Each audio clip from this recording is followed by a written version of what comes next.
এই জায়গাটা fungus attack করে বা অনেক সময় লেদা পোকা অ্যাটাক করে। এই ভিতরের যে আমাদের যেটা আমরা ভেঙে দিয়েছি, প্রত্যেকটা আগা আমরা অলরেডি ভেঙে দিয়েছি। যারা ভাঙেননি ফলে রূপান্তরিত হয়ে গেছে। আমরা ভেবেছিলাম। নমস্কার বন্ধুরা, আমি পিকলু হালদার। আপনারা দেখছেন আমার ইউটিউব চ্যানেল এগ্রিকালচার টাস্ক। আমার ইউটিউব চ্যানেলে আপনাদের স্বাগত জানাই। তো বন্ধুরা, আজ ড্রাগনের সম্বন্ধে কিছু তথ্য আপনাদের জানাবো, এবং আমার যে একটি অফ সিজনে ফুল এসেছিল উইদাউট লাইটিং ছাড়া, সেই ফুলের আপডেটটাও আপনাদের দেখাবো। সেটা অলরেডি আমাদের ফল বসে গিয়েছে, সিঙ্গেল ফুল। তো আমাদের মার্চ মাস প্রায় শেষের দিকে বলতে পারেন। এই মার্চ মাস শেষ থেকে মার্চ মাসের আজকে হচ্ছে আপনার 19 তারিখ চলছে। মার্চ মাস অতিক্রম করার পর আমাদের যখন এপ্রিল মাস চলে আসবে, এপ্রিল মাসের 10 থেকে 15 তারিখের মধ্যেই আমরা সম্পূর্ণ আশাবাদী, অথবা তার আগেও হতে পারে, আমাদের যে সামনের ব্রাঞ্চগুলো দেখতে পাচ্ছেন এই ব্রাঞ্চে ফল চলে আসবে। এবার আপনাদের এখানে একটা কথা বলে রাখা অত্যন্ত দরকার, সেটি হচ্ছে আমার যে পুরনো গাছ, এটা হচ্ছে জাম্বু রেড, এই পাশে হচ্ছে সিয়াম রেড। এই জাম্বু রেড এবং সিয়াম রেডের প্রায় 90% ডালই আমাদের চারা হিসাবে কাটিং বিভিন্ন জায়গায়, আমাদের পশ্চিমবঙ্গের বাইরেও আমরা চারা দিয়েছি, সেই সব জায়গায় চলে গেছে। আসাম চারা দিয়েছি, আপনার ত্রিপুরা দিয়েছি, এবং সমগ্র পশ্চিমবঙ্গের আনাচে কানাচে আমাদের প্রায় 20,000-এর মতো চারা এখান থেকে চলে গিয়েছে। তো সামনের যে ডাল বা ব্রাঞ্চগুলো দেখতে পাচ্ছেন, এটা প্রায় 90% আমাদের টোটালটাই নতুন ব্রাঞ্চ। দেখুন, পুরনো ব্রাঞ্চ শুধুমাত্র দেখতে পাচ্ছেন, এই ব্রাঞ্চটা দেখতে পাচ্ছেন, এটি পুরনো ব্রাঞ্চ। এই দেখুন, পুরনো ব্রাঞ্চ কেটে আমরা চারা করেছি। এই দেখুন, দেখলে বুঝতে পারবেন। তো আমাদের এই যে নতুন ব্রাঞ্চগুলোর মধ্যেই আশা রাখছি এপ্রিল মাসের 10 থেকে 15 তারিখের মধ্যেই অলরেডি কুশি চলে আসবে। এর জন্য আমরা আপনাদের পূর্বের একটা ভিডিওতে দেখিয়েছিলাম যে এই ব্রাঞ্চগুলোকে আমরা কীভাবে ম্যাচিওর করব। দেখুন, আমরা প্রত্যেকটা আগা একটু খেয়াল করলে দেখতে পারবেন, এই আগাটা আমরা ভেঙে দিয়েছি, এই আগাটা আমরা ভেঙে দিয়েছি, প্রত্যেকটা আগা আমরা অলরেডি ভেঙে দিয়েছি। যারা ভাঙেননি তারা এখনও সময় আছে, ভেঙে দিন, তাহলে দ্রুত কিন্তু ফুল চলে আসবে। দেখুন, প্রত্যেকটা ব্রাঞ্চের আগাটা বোতা করে দিয়েছি। দেখুন, এই ব্রাঞ্চটা আপনাদের বলি, এবার ব্রাঞ্চের আগা ছাড়বেন কেন বা কাটবেন কেন, কারণ দেখুন, এই যে এই ব্রাঞ্চটা দেখতে পাচ্ছেন, এই ব্রাঞ্চটা কিন্তু নতুন ব্রাঞ্চ। এই ব্রাঞ্চের আগাটা আমরা কিছুদিন পূর্বে ভেঙে দিয়েছিলাম। ভাঙার পরও এখান থেকে হালকা একটা কুশি বেরিয়েছে। দেখুন, এই কুশিটা সদ্য ভাঙা হয়েছে। এই যে ব্রাঞ্চ, এই ব্রাঞ্চটা পুরোপুরি ম্যাচিওর হয়ে গেছে। দেখুন, ম্যাচিওর হয়ে গেছে কীভাবে বুঝবেন, দেখবেন এই জায়গাগুলো, এই যে ব্রাঞ্চের যে ধার, এই ধারগুলো পুরোপুরি শক্ত, এবং এই ব্রাঞ্চটা বেশি দিন হয়নি, 3 থেকে 4 দিন আগে আমাদের এই জায়গাটা ভাঙা হয়েছিল বলে এখনও এটা ফুল ম্যাচিওর হয়নি। দেখতে পাচ্ছেন কীরকম নরম। এটা ফুল ম্যাচিওর হতে এখনও মিনিমাম 10 থেকে 15 দিনের মতো সময় নেবে। যখন আমাদের ব্রাঞ্চগুলো এই অবস্থায় চলে আসবে এবং ব্রাঞ্চ থেকে নতুন নতুন কুশি ছাড়বে, তখনই আপনাদের বুঝতে হবে যে ব্রাঞ্চগুলো আস্তে আস্তে ফুলের জন্য উপযোগী হয়ে গেছে। তো যারা এখনও ব্রাঞ্চগুলো ছাটেননি, ব্রাঞ্চগুলো বলতে মাথাগুলো কর্তন করেননি, তারা অবশ্যই ব্রাঞ্চের আগাগুলো কর্তন করে দেবেন। এবং আমাদের প্রথমে যে ফুলগুলো আসবে, এই যে পুরনো ব্রাঞ্চ বা যে ব্রাঞ্চগুলো ম্যাচিওর হয়ে গেছে, সেই সব ব্রাঞ্চ থেকে আমাদের ফুল আসবে। এই ব্রাঞ্চগুলো থেকেও ফুল আসবে, একটু সময় লাগবে। দেখুন, আর জাম্বু রেডের একটা বৈশিষ্ট্য হচ্ছে, দেখুন এই ব্রাঞ্চগুলো কিন্তু আমরা এখনও ভাঙিনি, এগুলো একটু ভেঙে দিতে হবে। না ভাঙলে কী হবে বন্ধুরা, বারবার অনেকে বলবেন যে ব্রাঞ্চগুলো ভেঙে দিচ্ছেন কেন, কারণ এই ব্রাঞ্চগুলো আরও কি অনেকটা দূরে চলে আসবে বা অনেকটা লম্বা হবে, এর ভেজিটেটিভ গ্রোথটা বজায় রাখবে।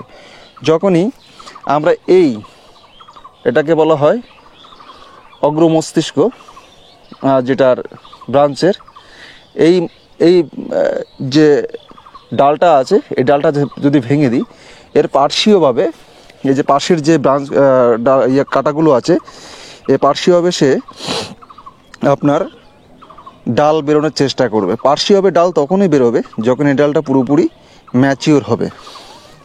এটি পুরোপুরি জিব্রেলিক অ্যাসিড বা আপনার অক্সিন, এইসব হরমোনের প্রভাবে অনেকটা হয়। তো বন্ধুরা দেখুন, আমাদের কিছুদিন পূর্বে 6 থেকে 7 দিন আগে আমরা এই ফুলটা পরাগ মিলন করে দিয়েছিলাম। এই পরাগ মিলন করার পর অলরেডি ফুলটা ফলে রূপান্তরিত হয়ে গেছে। আমরা ভেবেছিলাম বলতে, যেহেতু একটি সিঙ্গেল মাত্র ফুল এবং অফ সিজনের ফুল, এটা শিওর যে আমরা ফল হবে সেরকম কোনো শিওরিটি আমরা দিতে পারিনি। তবুও আমরা আশাবাদী ছিলাম যে 90% ফল হওয়ার সম্ভাবনা আছে এবং 10% যে ফুলটা নষ্ট হয়ে যাওয়ার সম্ভাবনা আছে। যদিও আমরা এর পরাগ মিলনটা করে দিয়েছিলাম, এটা ক্রস পলিনেশন হয়নি, সেলফ পলিনেটেড হয়েছে, দেখতে পাচ্ছেন। আদারওয়াইজ অন্য কোথাও আমাদের ফুল বা ফল নেই। তো এই অবস্থায় আমাদের কিছু ট্রিটমেন্ট করা দরকার। ট্রিটমেন্টটা এখন যেহেতু আমাদের গ্রীষ্মকাল এখনও আছে, শীত আছে, গরম আছে, অতটা সমস্যা নয়। তবুও যারা একদম নতুন চাষি বা নতুন করে চাষ করছেন বা প্রচুর পরিমাণ ফল এসছে বর্ষার সময়, এই জিনিসটা সবচেয়ে হয় যে দেখতে পাচ্ছেন এই নিচের অংশটা সবুজ, মানে এটা টোটালটাই ফল সেট হয়ে গেছে আমাদের, এবং উপরের যে অংশটা এই অংশটা অপ্রয়োজনীয়। কোনো গাছের ক্ষেত্রে বা ফলের ক্ষেত্রে থেকে যায়, কোনো সমস্যা হয় না, সেটি শুধুমাত্র গ্রীষ্মকালে বা রোদের সময় কোনো সমস্যা হয় না। কিন্তু আমাদের বর্ষার সময় যে সমস্যাটা হয়ে যায় বর্ষাকালে, এই যে সংযোগস্থল দেখতে পাচ্ছেন, আপনাদের একটু জুম করে না দেখালে হবে না, দেখুন এই যে সংযোগস্থলটা, এই সংযোগস্থলে কি হয়, বৃষ্টির জল পড়ে গিয়ে এই জায়গাটা আস্তে আস্তে লেদা পোকা এবং ফাঙ্গাস অ্যাটাক হয়।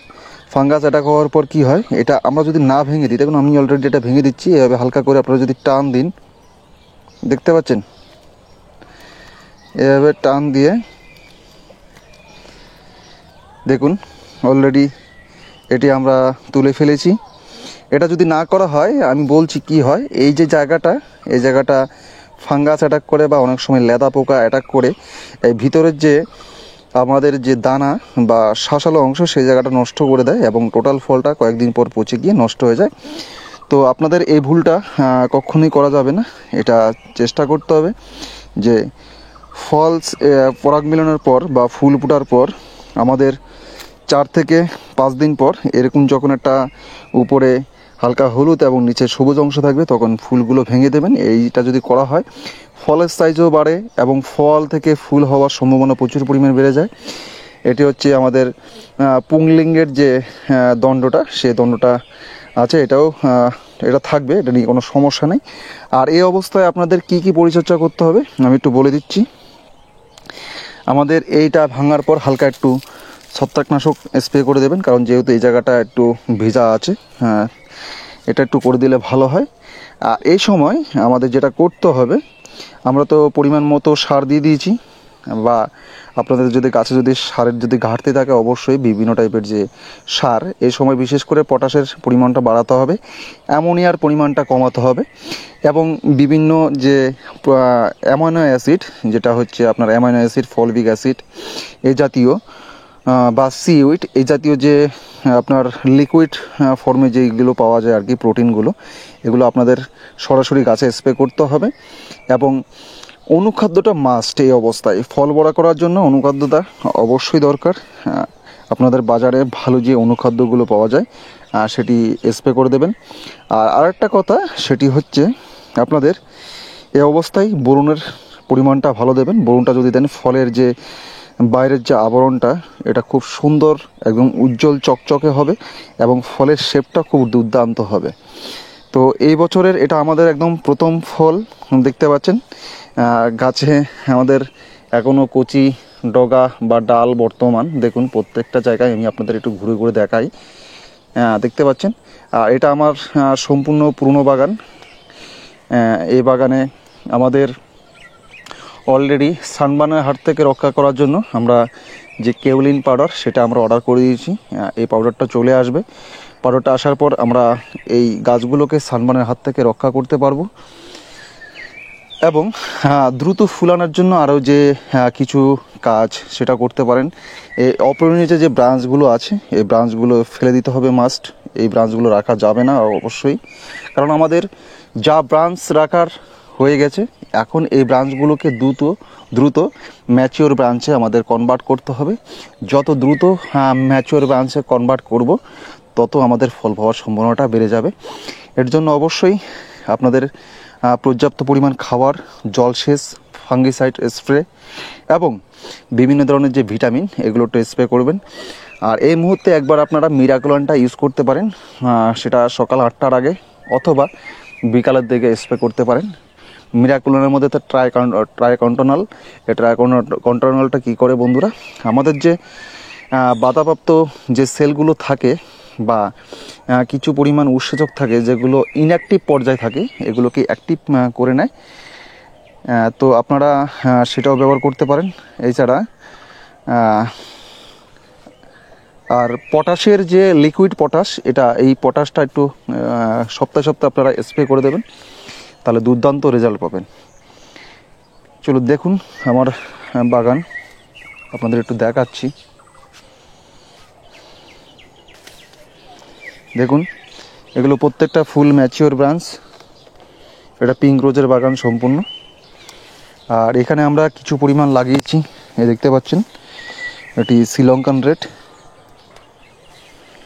হচ্ছে।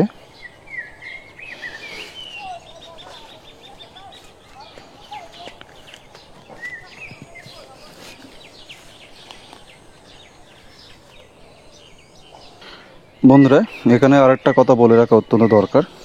এই মুহূর্তে যেহেতু গরমের ভাব পড়ে গেছে, জলসেচটা দেওয়া খুবই জরুরি। আপনারা গাছের গোড়া প্রায় মাঝামাঝি একটু খুঁচিয়ে দেখবেন যে জল দরকার কিনা। জল যদি দরকার হয়, অবশ্যই আপনারা জলসেচটা দিয়ে দেবেন। জলসেচ এই মুহূর্তে যে কটা জিনিস মাথায় রাখা অত্যন্ত দরকার। 1 নম্বর পয়েন্ট, ফাঙ্গিসাইড ঠিকঠাক মতো স্প্রে করতে হবে। আপনার গুড়া পোকা, লেদা পোকার ওষুধ অবশ্যই দিতে হবে। জলসেচ অবশ্যই দিতে হবে। অনুখাদ্য মাস্ট লাগবেই এই মুহূর্তে, যেহেতু ফুল আস্তে আস্তে আসা শুরু হয়ে যাবে কিছুদিনের মধ্যে। দেখুন আমার ব্রাঞ্চগুলো কত সুন্দর। হয়তো আমরা ক্যামেরার মাধ্যমে আপনাকে টোটাল যে গাছের সৌন্দর্যটা, সেটা সম্পূর্ণ ফুটিয়ে তুলতে পারছি না, তবু আপনারা একটু দেখুন কীরকম। আর এই ব্রাঞ্চগুলো আস্তে আস্তে আমাদের মোটা হয়ে যাবে। আর যে ভুলটা করবেন না, অবশ্যই দেখুন এই ব্রাঞ্চটা অনেকটা বড় হয়ে গেছে, অনেকটা লম্বা হয়ে গেছে। এই ব্রাঞ্চটা আমরা যদি ফুল আসে, এই ফুলগুলো মাটিতে থেকে যাবে আর কি, নষ্ট হয়ে যাবে। আমরা এই ব্রাঞ্চটা এখান থেকে কেটে দেব, যদিও মাথাটা আমরা ভেঙে দিয়েছি। তো বন্ধুরা আপনারা এই যে একটু এই পরিচর্যাটা যদি আপনারা মাথায় রাখেন, তবে দেখবেন আপনার বাগান সুন্দর থাকবে, দ্রুত ফুল আসবে, ফল আসবে। আজকে এই পর্যন্তই। অলরেডি সন্ধ্যা শুরু হয়ে যাচ্ছে, দেখুন সূর্য আস্তে আস্তে অস্ত যাচ্ছে। তো বন্ধুরা, আজকে এই পর্যন্তই। দেখা হবে পরের ভিডিও। সকলে ভালো থাকবেন, সুস্থ থাকবেন। ধন্যবাদ।